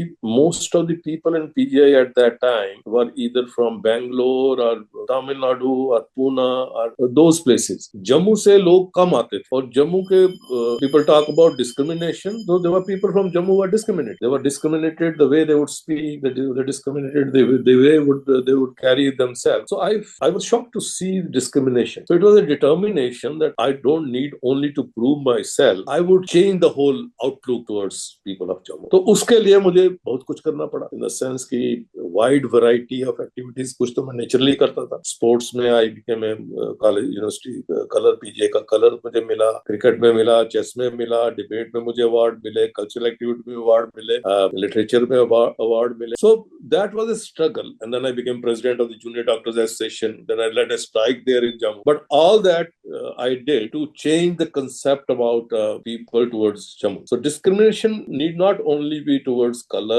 or creed or caste, it can be a regional discrimination also. तो discrimination उस समय जम्मू में थी, उसको चेंज करने में मुझे थोड़ा स्ट्रगल करना पड़ा, but I was very happy that I could destroy the entire ecosystem which was existing at that time. जो सारा so-called, there used to be a D block middle floor, they used to call it D block है वहाँ पे PGI में, old doctors hostel, जिसमें D block middle floor was the intellectual block. तो वहाँ पे जो स्टूडेंट थे बैंगलोर के एंड बाकी जगह के, they would decide कि उसमें कौन eligible है वहाँ रहने के. So that entire eco-structure I destroyed. So that was a struggle, but that was a pleasant struggle. That was a struggle which make you better, make you do better or excel yourself, are always very very pleasant struggles. तो उस struggle को मैं एक बड़ा pleasantly अपने STRIDE में लेता हूँ कि उसने मुझे ये करने पे कंपेल किया कि Jammuites are not only good, they are better than anybody else in any sphere of life and any field of life. So I take credit for that and I do feel that that was a very satisfying period of my life. बिल्कुल sir, जो डोगरा हैं वो martial race है, fighter हैं, warriors हैं, तो आप डोगरा हैं तो नेचुरली आपने आप में वो ट्रेड्स नेचुरली हैं, तो आपने वो फाइट किया, अपनी अपने लाइफ पर्सनल स्टोरी शेयर की, तो स्ट्रगल के पीरियड को आपने ओवरकम किया। और आपने अखनूर की बात की तो इन लाइटर वेन थोड़ा सा माहौल लाइट करने के लिए हरिंदर बाली जी एक स्टूडेंट से वर्ल्ड रिनाउंड कार्डियोलॉजिस्ट बन गए, लेकिन अखनूर का पावर सिनेरियो आज भी वैसा ही है सर। तो क्योंकि हमारे एक मित्र हैं शुभम डोगरा, आप उनके ट्विटर हैंडल पे जाएं, उनकी सबसे ज्यादा कंप्लेंट्स पावर को लेके आपको मिलेंगी एक्स के प्लेटफॉर्म पे। जेपीडीसीएल को वो कोट करते हैं कि यहाँ लाइट नहीं है, ये वोल्टेज है, ये नहीं है, ये नहीं है। मतलब दुनिया, सर आप वर्ल्ड रिनाउंड कार्डियोलॉजिस्ट बन गए, लेकिन अखनूर की पावर का सिनेरियो चेंज नहीं हुआ। तो ये बतलाता है कि हमारे रीजन कितना डेवलप कर रहे हैं। वो आज भी अंधेरे में है, तब भी अंधेरे में था। तो मुझे लगता है सरकार को या अखनूर के, अब तो एक बड़े डायनेमिक मिनिस्टर आ गए हैं उस एरिया के, तो उनको भी थोड़ा देखना चाहिए कि भाई सुधार दो आप कुछ। तो मुझे लगता है कि वो चेंज नहीं हो पाया। आप कहाँ से कहाँ पहुंच गए सर। ये जो आपको दुनिया ने जाना एज ए डॉक्टर, तो आपने पहले भी जिक्र किया कि आपके वहाँ प्ले ग्राउंड था, क्रिकेट, आपके फादर भी पैशनेट थे क्रिकेट को लेके, and there was a boy with a cricket bat. So tell us about your early love for this game. आज भी हम जब आपको देखते हैं इस स्टेज पे, जब आपको बैट मुझे लगता है पकड़ाया जाए, तो उसी वो पैशन झलकता है। मैंने आपके कुछ वीडियोस देखे हैं, आपके कुछ इंटरव्यूज में भी सुना है, तो मुझे लगता है कि आफ्टर मेडिसिन क्रिकेट आपको काफी एक पैशन है आपको, तो वो उस पे आप कुछ बताना चाहेंगे। I think passion for cricket was very early. जैसा मैंने आपको कहा कि मेरे फादर साहब को भी बड़ा इसके बारे में शौक था, और sports and pass time magazine एक बड़ी इंपॉर्टेंट मैगजीन थी। तो क्रिकेट हम बचपन से ही, may be I was about 4 or 5 years when both of us started playing cricket. और क्रिकेट में Surendra was very good in the sense that I think he was so good that he could have played at any level. और पहले उसने right hand batting करनी, फिर उसने left hand batting करनी, and we couldn't get him out. But anyway, we were very good in sports. और वहां पे जैसे मैंने कहा कि पुंछो हाथे में जो वो ग्राउंड है, उसमें एक पेड़ है जिसकी उसको कवर ड्राइव मार मार के उसकी जो सारी वो कवरिंग है उसको तोड़ दिया हुआ। तो वो सारे आगे पीछे घर थे वहां पे, तो कभी किसी के घर में बॉल जा रहा है, कभी किसी के घर में बॉल जा रहा है। तो cricket would start very early, we would play and follow cricket very closely. उन दिनों में एक कैप्स्टॉन सिगरेट होता था, जो कैप्स्टॉन के छोटे छोटे स्टॉल लगते थे। तो हमारे स्कूल के सामने भी एक स्टॉल लगता था जहाँ पे वो कमेंट्री, वहां पे जो टेस्ट मैचेस होते थे तो उसकी कमेंट्री भी वहां पे वो स्कोर लगाते थे ऊपर, और कमेंट्री के वहां पे उस जमाने में तो ट्रांजिस्टर ही थे, तो ट्रांजिस्टर भी रहते थे। कमेंट्री हम बड़ा क्लोजली फॉलो करते थे। तो the earliest I remembered is 68 में पहले न्यूजीलैंड की टीम आई थी, फिर उसके बाद ऑस्ट्रेलिया की टीम आई थी, उसको हमने बड़ा क्लोजली फॉलो किया। बड़े इंडियन प्लेयर्स बने, तो we used to plan playing the way these players would play. और कुछ घर में किताबें थी, डॉन ब्रॉडमैन की किताब थी हाउ टू प्ले क्रिकेट, तो उससे हमने स्टैंस वगैरह सीखा कि क्या होता है। तो क्रिकेट स्टेट, एंड मुझे उस समय तो लगता था कि अगर मैं क्रिकेटर नहीं बनूंगा तो probably life has no meaning. तो that was that type of a passion. Dreams में भी यही आता था कि किसी ने शॉर्ट पिच बॉल आपको किया और आपने उसको हुक किया और वो 6 चला गया या कुछ चला गया। तो ये क्रिकेट चलता रहा। और उसके बाद एक क्लब परेड ग्राउंड है वहां पे जम्मू में, और परेड ग्राउंड में हमारे आई was in the 9th class, तो उन्होंने इंट्रोड्यूस किया कि वो जूनियर क्लब बना रहे हैं, एनसीसी क्लब होता था वहां। हमारे एक बड़े अच्छे क्लासमेट थे Ravikant ultimately played for Ranji trophy for many number of years, तो वो वी वर क्लासमेट्स। तो he dragged me to parade ground and then I played that club cricket for few years and shortlisted for some higher level as well. तो under 16 में C K Naidu होती थी, तो C K Naidu में भी ट्रायल्स में हम गए, वहां पे अच्छे अच्छे प्लेयर थे, अवशपाल होते थे, वेदपाल होते थे, जो पंजाब से आते थे, सिंगला थे। तो we too play regularly cricket. So inter school competition was also intense. But the best moment जो हमारी आई मेडिकल कॉलेज में, वो थी कि मेडिकल कॉलेज में we were known as Bali brothers. Surendra was the main player and I was the understudy you can say. तो जब मैं 3rd ईयर में थे, 4th ईयर में शायद, and he was the captain. और तब तक मेडिकल कॉलेज की टीम पहले मैच में बाहर हो जाती, मैच खेला और पहले मैच में बाहर हो गई। तो उस टाइम हमारी टीम थोड़ी अच्छी थी। तो अच्छी टीम में विजय कोहली जो आजकल बड़े अच्छे कार्डियोथोरेसिक सर्जन है, एक वो अच्छे प्लेयर थे, अरविंद रैना थे, हेमंत रतन थे, कुछ अच्छे प्लेयर थे। तो Surendra was captain of that team. तो वहां पे इंटर कॉलेज कंपटीशन हुआ। पहला मैच हमारा कठुआ के साथ हुआ। फर्स्ट इनिंग लीड हमने कंसीड कर दी, but then we came back and we won it. But the short story is that was the first time we won the inter college competition. I learned that subsequently also medical college went on to win the inter college competition, but we won the inter college competition as a medical college unit. But medical college में challenge ये था कि सारा दिन तो आप पढ़ते रहे, तो इसलिए we used to play from session to session. जब वो इंटर कॉलेज कंपटीशन होगी तो उसके 2 दिन पहले क्रिकेट खेलना शुरू करना है, इंटर कॉलेज कंपटीशन में पार्टिसिपेट करना है, then you would get selected in the inter university. उससे ज्यादा पार्टिसिपेट नहीं कर पाते, but ये cricket stayed with. So subsequently also when I came to PGI, तो PGI में भी that was one of the area where I made mark. So soon my talent was recognized here. So I became captain of medicine team, captain of PGI, got a color in PGI.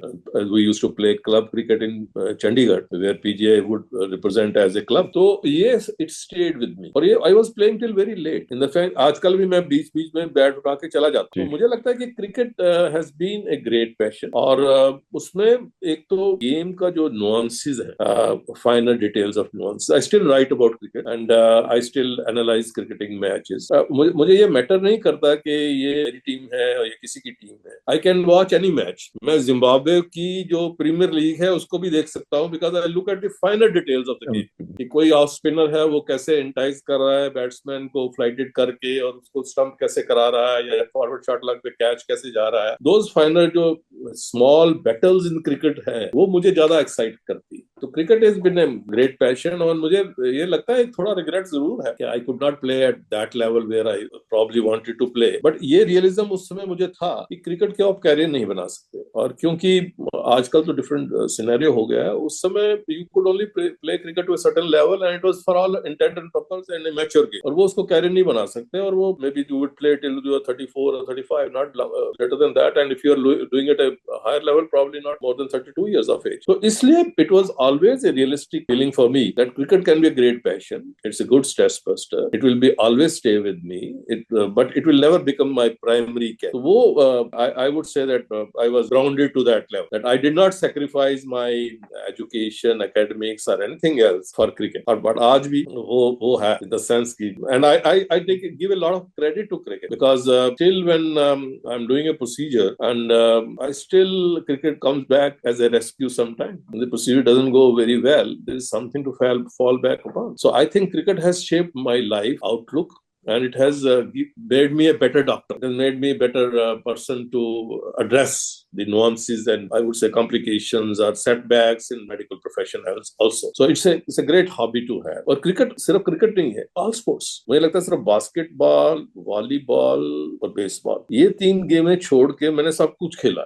I played hockey also, medical college में भी hockey खेली है, football भी खेला है, सो बाकी chess games खेली। I don't know you know it और not, I played chess at college competition for many years. So chess is another passion for me, and we played chess for a long period of time. First I represented science college, and then I represented medical college for 3-4 years. You can't get away from sports. So I think those are great passions. Sir, like coming to the sports, because I generally thought that you are very good in cricket, but as you talked about chess, we will specifically talk about cricket and chess.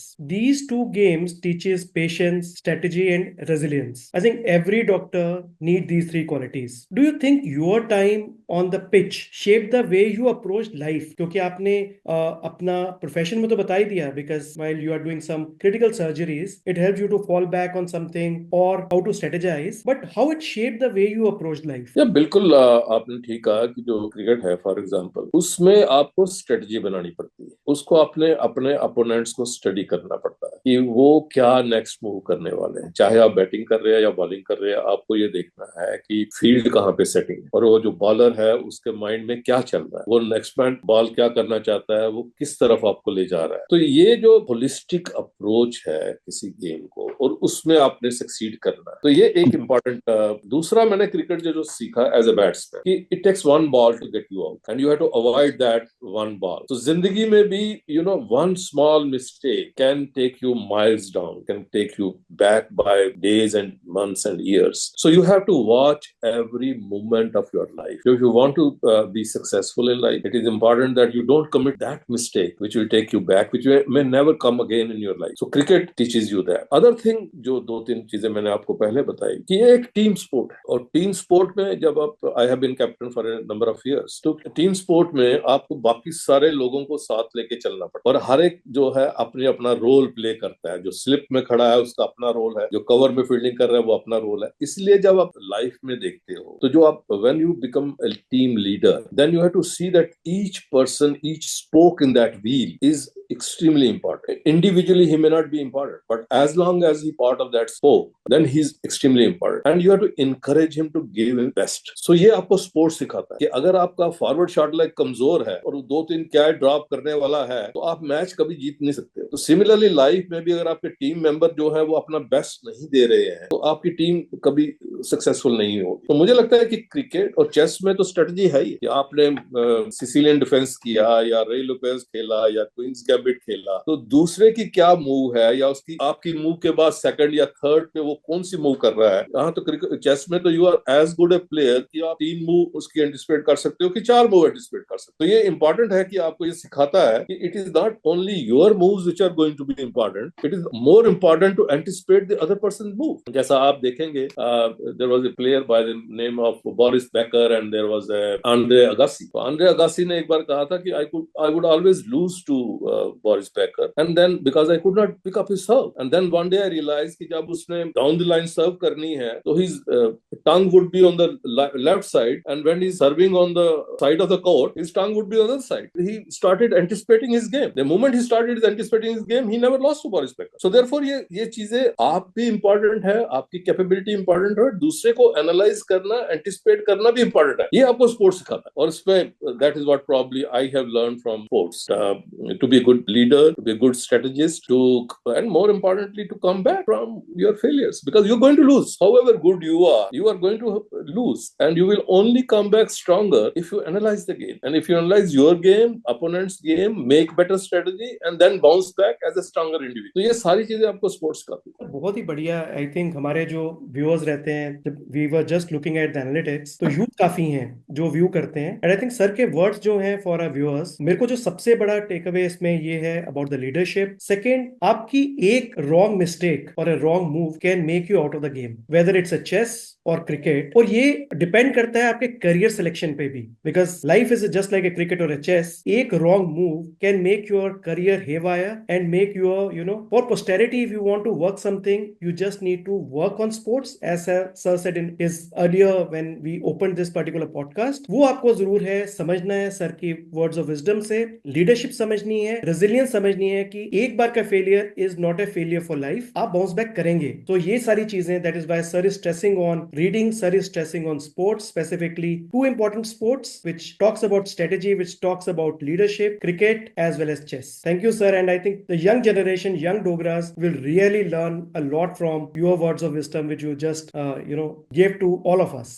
Absolutely sir, जो sports है, जैसे मैंने तो कोई इतना मौका कभी मिला नहीं स्पोर्ट्स को इतना खेलने का, लेकिन स्पोर्ट्स को देखा बहुत है, क्रिकेट को बहुत देखा है, बचपन से देखा है, इंडियन क्रिकेट टीम को हम फॉलो करते रहे हैं। तो cricket as a game sir, बेशक हमने खेली ना हो, लेकिन एक दुक्का बार मौका मिला, कॉलेज में 1-2 चौके लगाए हुए हैं मैंने भी, कॉलेज की टीम में एक बार सिलेक्शन हो गई थी, लेकिन बहुत कुछ सिखाती है क्रिकेट की गेम। तो एक मुझे बहुत इंपॉर्टेंट जो लेसन मिलता है वो ये है कि हमें अपनी चॉइसेस करनी है। जैसे मुझे कोई सर्जरी के लिए भी सिलेक्शन करनी है कि प्रोसीजर की सिलेक्शन करनी है, तो मैं जरूर सोचता हूं एज ए बैट्समैन कि क्या मैं इस डिलीवरी को खेलने के लिए जाऊं या आई शुड लीव इट, जिसको बोलते हैं वेल लेफ्ट, कि कुछ ऐसा तो नहीं है कि मैं चौका लगाने जाऊं और स्लिप में कैच देख के बैठ जाऊं। तो ये लर्निंग लेसन्स हैं हमारे लिए, तो मुझे लगता है। और साथ में दूसरा बाउंस बैक करना, जैसे हम सचिन तेंदुलकर को देखते हैं, विराट कोहली को देखते हैं, रोहित शर्मा को देखते हैं, कितनी बार वो 0 पे आउट हो जाते हैं, लेकिन 2 मैचों के बाद देखते हैं तो वही प्लेयर सेंचुरी बना रहा होता है। वो सीख के आते हैं क्या गलती हुई और वो स्ट्रांगली बाउंस बैक करते हैं, एनालाइज करते हैं। वैसे ही मुझे लगता है हमारी हमारे करियर्स में, हमारी प्रोफेशनल लाइफ में हम इसी अप्रोच से काम करेंगे तो हम सक्सेसफुल हो सकते हैं। और अगर कोई बीच में टेम्पररी सेटबैक आती भी है तो हम उसको कोप अप करके वापस हम उसमें आ सकते। तो सर आगे जो मैं पूछना चाहूंगा कि आपने जैसे बताया कि आप एक्सीडेंटल डॉक्टर रहे हैं, तो during the course of your studies MBBS के बाद का तो बताया, एमडी किया और डीएम किया आपने, तो कभी आप में सोच आई कि मैं कुछ और पाथ चूज करूं? क्योंकि मेरे करियर में जब मैं बात करता हूं तो एमबीबीएस जब खत्म हुई तो मेरे मन में थॉट आ रहा था कि मुझे सिविल सर्विसेज की तरफ जाना चाहिए या कुछ और। एंटिनल मुझे ऑर्थोपेडिक्स का एक्सपोजर हुआ ड्यूरिंग इंटर्नशिप, तो मेरा माइंड चेंज हुआ और मैंने डिसाइड किया कि मैं ऑर्थोपेडिशियन बनूंगा, ऑर्थोपेडिक सर्जन बनूंगा। तो आपकी लाइफ में कोई ऐसा मोमेंट आया हो?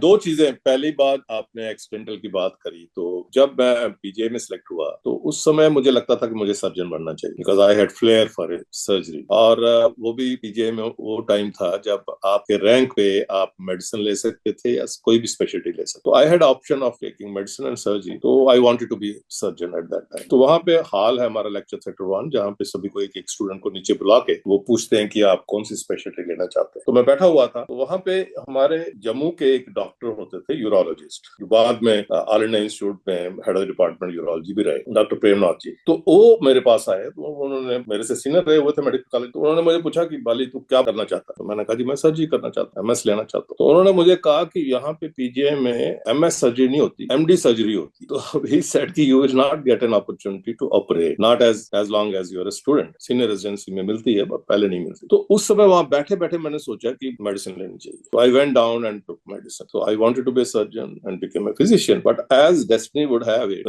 when I joined cardiology, तो cardiology में भी उस समय मेडिसिन ही ज्यादा होती है। सीसीयू में या हार्ट अटैक का इलाज या हार्ट फेलियर का इलाज वो दवाइयों से ही किया जाता था। But that was a time when everything changed.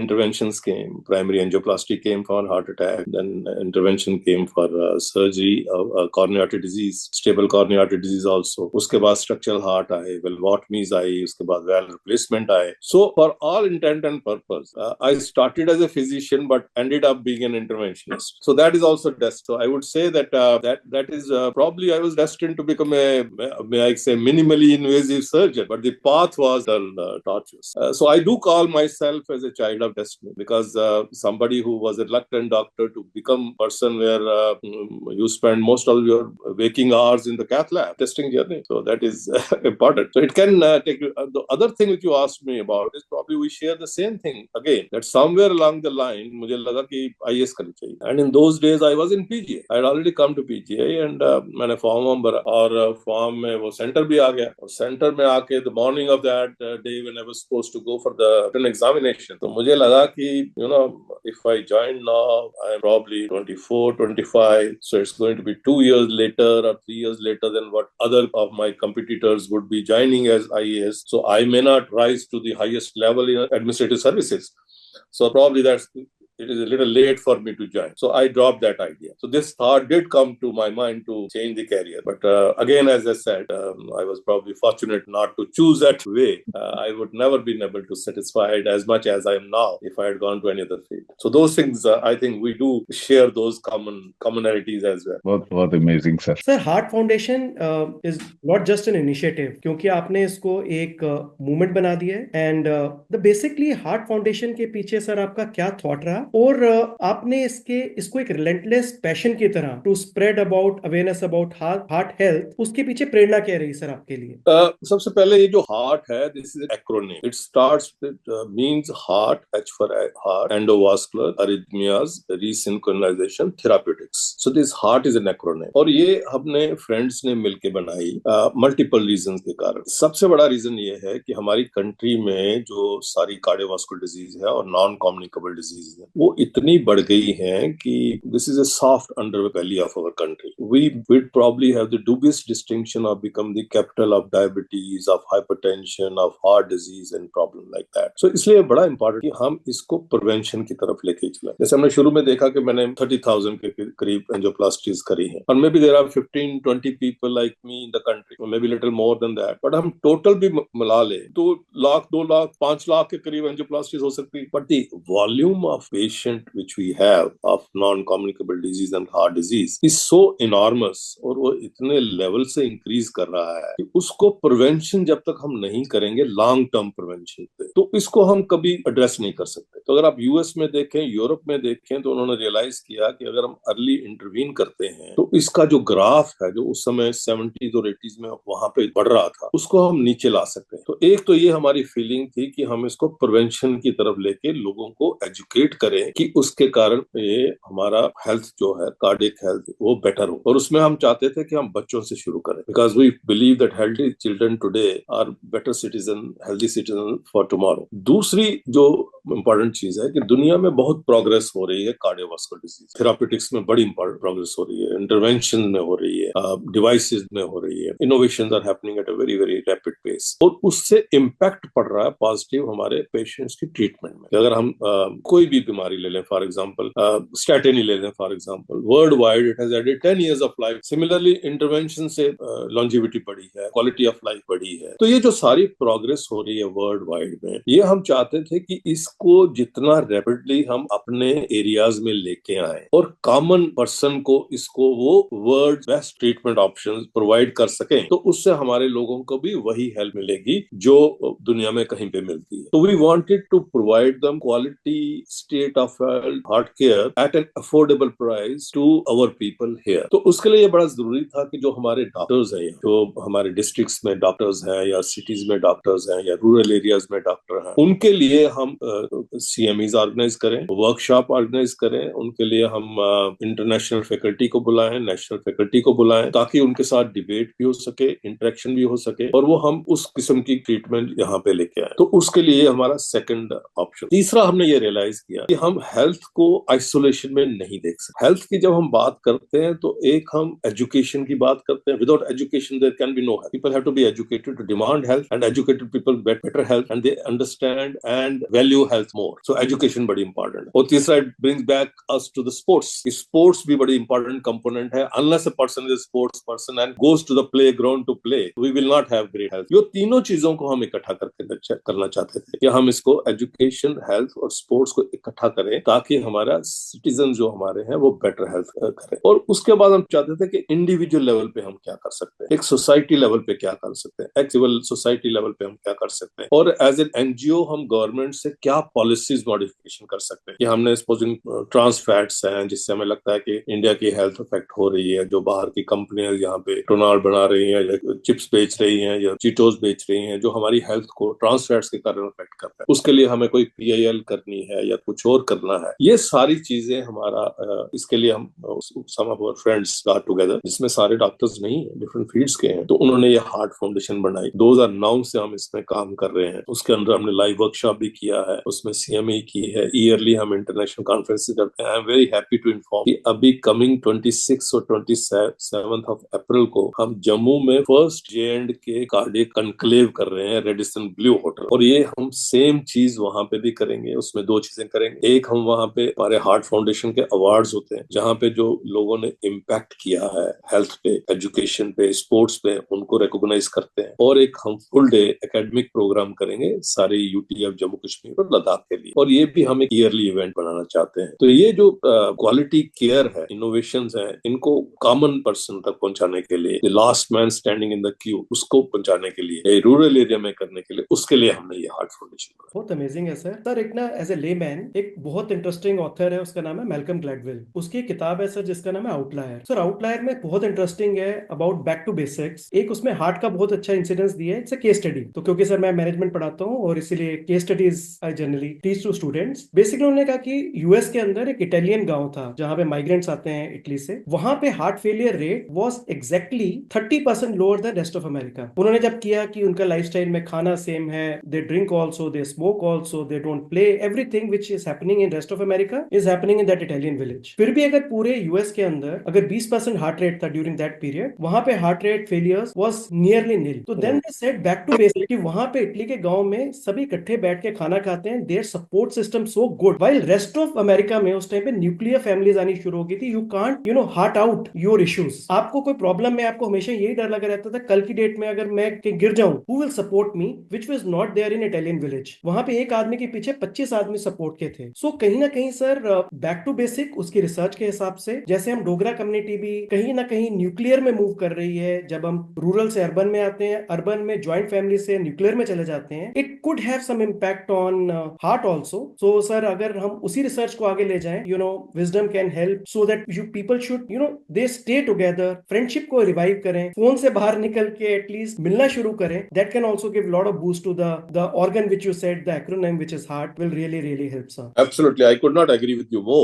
देखिए, हम समझते हैं कि in addition to other risk factor which we have, stress is an important risk factor for heart disease. और stress में एक important component है जो आप joint family की बात कर रहे थे। जो joint family है या social हमारा जो support system है, वो सबसे बड़ा एक stress buster है। और उसमें nuclear family तो बनी रही है। Individually भी हम अपने दोस्तों से नहीं मिलते हैं, interact नहीं करते। और ये देखा गया है कि जो लोग ग्रुप्स में नहीं है, जिन्होंने सोशल ग्रुप ज्वाइन नहीं किए हुए, जो पुराने जमाने में जिनको हम इंट्रोवर्ट कहते थे, जो पार्टीज में नहीं जाते, सोशल गैदरिंग में नहीं जाते, अगर वहां जाएंगे तो साइड पे खड़े रहेंगे, इंटरेक्ट नहीं करेंगे, तो ऐसे जो लोग होते हैं उनमें हार्ट डिजीज ज्यादा होती है। पहले हम समझते थे कि इनमें डिप्रेशन ज्यादा होता है, सुसाइड ज्यादा होते हैं, ड्रग एडिक्शन ज्यादा होती है। आज हम समझते हैं कि इनमें हार्ट डिजीज ज्यादा होती है, और हार्ट डिजीज हार्ट अटैक ज्यादा होते हैं। और हार्ट अटैक अगर ज्यादा होते हैं तो उसके बाद इनकी रिकवरी स्लो, अगर बाकी वाले जो लोग हैं उनमें रिकवरी विद इन वीक्स होती है, तो इनमें काफी लंबा टाइम लगता है। तो ये बड़ा इंपॉर्टेंट है कि सोशल ग्रुप्स, सोशल स्पोर्ट्स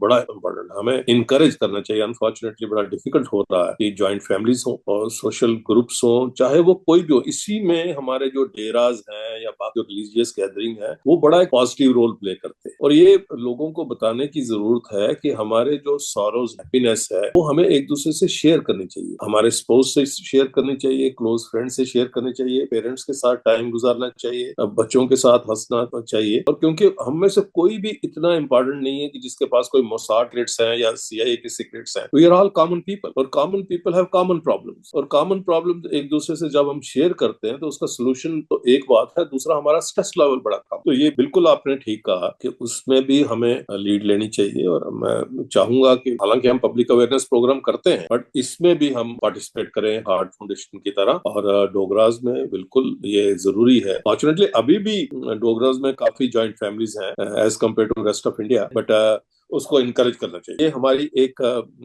वो है हिस्टोरिकल देन है जिसे हमें प्रिजर्व करना चाहिए। कोई भी सेटबैक लाइफ में होती है तो उसमें अगर हमारा सोशल सेटअप स्ट्रांग है, चाचा जी से बात कर ली, ताया से बात कर ली, कजन से बात कर ली, तो उसको हम बेटर एड्रेस कर पाते। बहुत बढ़िया, क्योंकि ये पर्ल्स ऑफ विजडम बहुत जरूरी है। और स्ट्रेस लेवल्स मुझे लगता है बहुत इंपॉर्टेंट, क्योंकि कुछ केसेस हम सर इतने डॉक्टर्स में खास करके सडन डेथ्स हो रही हैं, स्ट्रेस इतना हो गया हुआ है, प्रोफेशनली आजकल बिजी इतने हो गए हैं, काम का लोड इतना है। कुछ केसेस हमने देखे कि non smoker, non alcoholic, yoga meditation करने वाले, उनकी सडन डेथ हुई, लेकिन बाद में हाइंडसाइट पे देखने को आया कि दे वर अंडर स्ट्रेस। स्ट्रेस इतना बड़ा अकेला फैक्टर है कि मुझे लगता है एक बहुत रोल प्ले करता है। और डी स्ट्रेस करने के लिए चाहे वो सोशल सर्कल है, हमारा फ्रेंडशिप सर्कल है, हॉबीज हैं, तो मुझे लगता है खास करके डॉक्टर्स को भी वो इतना स्ट्रेसफुल लाइफ जीते हैं, मुझे लगता है इस पे फोकस करना चाहिए। और एक चीज मैं जरूर मानता हूँ, थोड़ा सा आपको रोकूंगा यहाँ पे, मैं आपको एक रिक्वेस्ट करूंगा। यहाँ हमारे डिफरेंट लेवल ऑफ स्ट्रेस है, उसमें से एक स्ट्रेस जो बड़ा इंपॉर्टेंट है इंडिया में आजकल, वो है प्राइम न्यूज का स्ट्रेस। चाहे आप लेफ्टिस्ट देखिए, राजदीप सरदेसाई को देखिए, या अर्नब गोस्वामी को देखिए, सुदीप चौधरी को देखिए, वो उनका वो 8 से 9 या 9 से 10 जो प्राइम टाइम होता है, उससे लगता है कि जैसे the world is going to end tomorrow, the entire world is on fire. और कई तो ऐसे चैनल हैं जिन्होंने नीचे से आग भी लगा। तो ये मुझे लगता है कि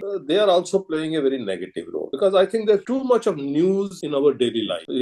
We need to just look it as an entertainment channel rather than be involved in it. तो वो एक हमारे जो मीडिया का जो रोल है स्ट्रेस क्रिएट करने में, उसको भी थोड़ा ये आप कर सकते हैं कि उनको हम देखें कि भैया थोड़ा शांति रखिए, means let's be moderate towards life also and their problem. तो I blame media to a certain extent की उनका भी कंट्रीब्यूशन कम नहीं है। हमने तो सोचा था कि एक स्टडी करें कि जो लोग प्राइम टाइम देखते हैं उनका होल्डर करना चाहिए, उनका एम्बुलेटरी ब्लड प्रेशर देख के देखना चाहिए कि before the prime time and after the prime time कैसा रहता है, but that's on the lighter side. नहीं वो तो ऐसा क्योंकि मैंने तो पर्सनली इनको सही में एंटरटेनमेंट चैनल देख के मैं तो बंद कर दिया हुआ देखना, आजकल नहीं देखता हूँ। इसमें मुझे लगता है कि एक विद सेंस ऑफ डिटैचमेंट अगर हम देखें, एनालाइज करें कि इनका क्या इंटरेस्ट है, और सोशल मीडिया में भी जो न्यूज आती है, और ये जो एक वो है ब्रेक, हर कोई संवाददाता बन गया है, ब्रेकिंग न्यूज देने की प्रथा की सेंसेशनलाइज, पता होती नहीं चीजें, कोई बीमार हो गया आईसीयू में तो कौन सबसे पहले उसकी मौत डिक्लेयर करता है, वो भी एक होड़ होती है। ये अजीब सा कुछ एक ना माहौल आ गया हो कि अभी पता चले, फेयर ऑफ मिसिंग आउट, कुछ रह तो नहीं गया। तो मुझे लगता है एक ठहराव की जरूरत है, और एक कहते हैं जो सेंस ऑफ डिटैचमेंट है, एक जो स्पिरिचुअलिटी में बोलते हैं दृष्टा बन के देखना है ना, तो मुझे लगता है वो एक इसमें हेल्प कर सकता है। और डी स्ट्रेस करने के लिए मुझे लगता है बहुत जरूरी है, कॉर्पोरेट लाइफ में भी, जो प्राइवेट सेक्टर में भी, आईटी सेक्टर में काम करते हैं, मुझे लगता है स्ट्रेस को अगर हम कम कर पाए तो बहुत बड़ा रिस्क फैक्टर हम हार्ट डिजीज के लिए उसको दूर कर सकते हैं। सर आपके पीछे हम देख रहे हैं काफी ट्रॉफीज, अवार्ड्स मिले हैं आपको, काफी रिकग्निशंस भी मिली हैं आपने, क्योंकि हजारों जिंदगियों को बचाया है, हजारों लोगों का लाखों में संख्या चली गई होगी जिनकी लाइफ्स को आपने टच किया है, इनके दिलों को छुआ है। तो आपकी कोई प्राउडेस्ट मूवमेंट अभी तक की जो आप शेयर करना चाहते हैं, not just as a doctor but as a human being, जो आपको लगता है biggest accomplishment till date? I think सबसे इम्पोर्टेंट तो God has been very kind and I must say that life has been very kind. और ये Kataria gold medal के बारे में मैं आपसे बताना चाहूंगा। कटारिया गोल्ड मेडल एक पीजीआई का हाईएस्ट एकेडमिक अवार्ड, ये दिया जाता है 2 बैचेस के लिए, 30 स्पेशलिटीज के लिए। और इसमें एकेडमिक्स देखते हैं, कल्चरल एक्टिविटीज देखते हैं, स्पोर्ट्स देखते हैं, लिटरेचर के मार्क्स होते हैं, रिसर्च के मार्क्स होते हैं, और सबसे इम्पोर्टेंट है bringing name and fame to the institute. तो ये I won that Kataria gold medal and I was one of the very few cardiologist who have won it. तो ये भी ऐसा भी होता है कि अगर कोई कैंडिडेट नहीं है तो उसको नहीं दिया जाए, it goes to the institute body and everybody has to endorse that. So I think that was I feel very proud to have won that prize. That was one part. उसके बाद टाकाशो arthritis की आपने बात करी, तो टाकाशो arthritis में 497 it was a neglected disease, और उस समय सिर्फ नेचुरल हिस्ट्री डिजीज की स्टडी की जाती, कुछ एंजियोप्लास्टी होती थी, बैलून एंजियोप्लास्टी होती थी, बट उसके लॉन्ग टर्म रिजल्ट्स नहीं रहते। तो पहली बार हमने एंजियोप्लास्टी स्टेंटिंग करके बताया कि दिस इज ए ऑप्शन। तो आज के दिन में अगर आप कोई भी पेपर टाकाशो आर्थराइटिस पेपर देखेंगे तो उसमें ये होगा।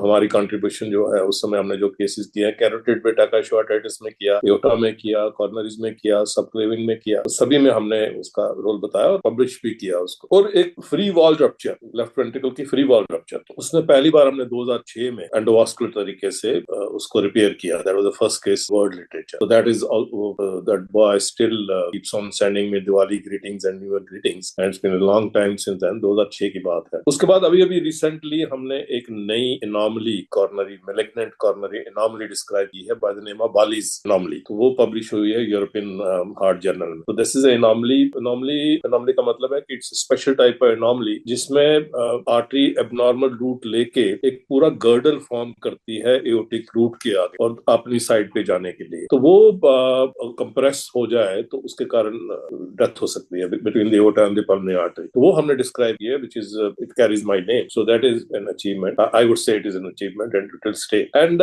बाकी जहां तक मुझे लगता है कि doctors, I believe that they don't care people, it's almighty who cares. We are just an instrument, and if you are in the right place at the right time and you do your job to the best of your capability and you try to excel every time and set the bar for yourself every time better than what you did last time, that is what is most satisfying. और वो मुझे लगता है कि वो I have that knack of being my own competitor. तो मुझे लगता है कि जो मैंने I never satisfied with what I have done. तो ये मुझे लगता है कि probably it makes you do better, makes you reach out even higher level. तो वो important achievements हैं। बाकी procedures काफी हो गए हैं, intervention में भी हमने इस region में most of the interventions have been introduced by me, whether they are primary angioplasty as you very rightly mentioned out, subsequently हमने left main में किया या bifurcation में किया या chronic portal obstruction में किया या tower पहली बार किया या valve in valve पहली बार किया या valve in mitral valve पहली बार, इस region में upper north region short of Delhi में वो हमने पहली बार introduce किया। तो it has been been a satisfying journey. And the biggest thing is that I believe that it is the holistic treatment which you do to the patient. Unfortunately, हमारी specialization different field में, आपकी field में भी होगी, इतनी ज़्यादा compartmentalization हो गई है कि individual को हम भूल जाते हैं. I believe that it has to be a holistic person. Sir, lot of accomplishments. और जैसे आपने बताया, the awards you have received and papers you have published which really change the landscape. और हमारे बीच के डोगरा जो वर्ल्ड लेवल के ऊपर इस तरीके के काम कर रहे हैं, to know this today and for us and for rest of the viewers, it would be a great thing to know. And again, जैसे हम कहते हैं कि जितने भी डोगरे, you said you used a very good word sir, कि doctor कुछ नहीं करते, भगवान भी साथ रहते हैं, तभी सब कुछ अच्छा होता है. That shows how grounded you are और कितने आप deep rooted है in spirituality along with the work, great work you are doing sir. Now sir, we are just reaching to the end of our podcast. Sir, इतनी आपकी accomplishments रही हैं, all rounder रहे हैं, हर चीज आपने की है, whether it's a medical, literary or it's sports. Sir, अगर आपको next generation के लिए एक मैसेज देना हो, whether it's to the young children, young dreamers or even to the rest of the world, what that one message would be? I think I would say that everything is possible in this world. You need to dream big. You need to put hard work to achieve those dreams, and you need to acquire knowledge so that you can put your dreams into practice. For that, there are no shortcuts to success. There are no shortcuts to life, and you need to put life in every moment so that every moment becomes lively and gives you a full life. Because life is precious, and we must respect every moment which God has been kind enough to give it to us. As Rabindranath Tagore would say, every new child brings the hope that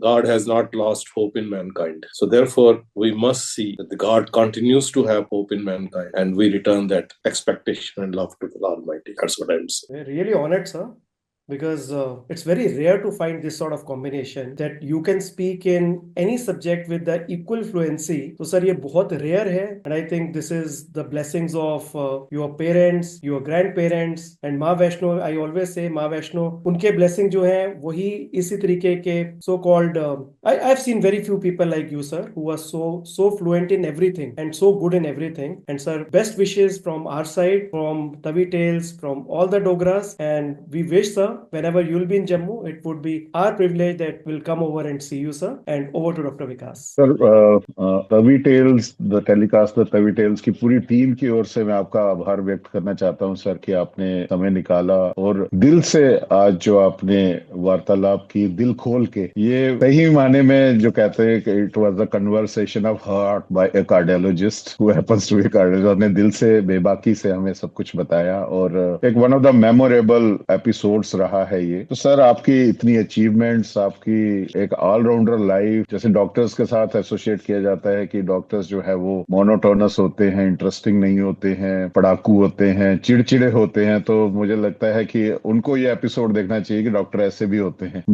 जो allrounder भी होते हैं और कौन सी field है जहाँ पे उनको इंटरेस्ट नहीं है या उन्होंने उसको अपना पार्ट ऑफ लाइफ नहीं बनाया है और हर उस चीज में despite all these interest you have excelled in your profession like no one else. हम डोगराज को, जम्मू वाले लोगों की आपने परसेप्शन जो है एक वर्ल्ड लेवल पे चेंज की है कि अगर एक डोगरा को, एक जम्मू के एक रेजिडेंट को प्रॉपर एनवायरनमेंट मिलता है तो वो किस एक्सटेंट तक एक्सेल हो सकते हैं. तो उसका डॉक्टर बाली एक एग्जांपल.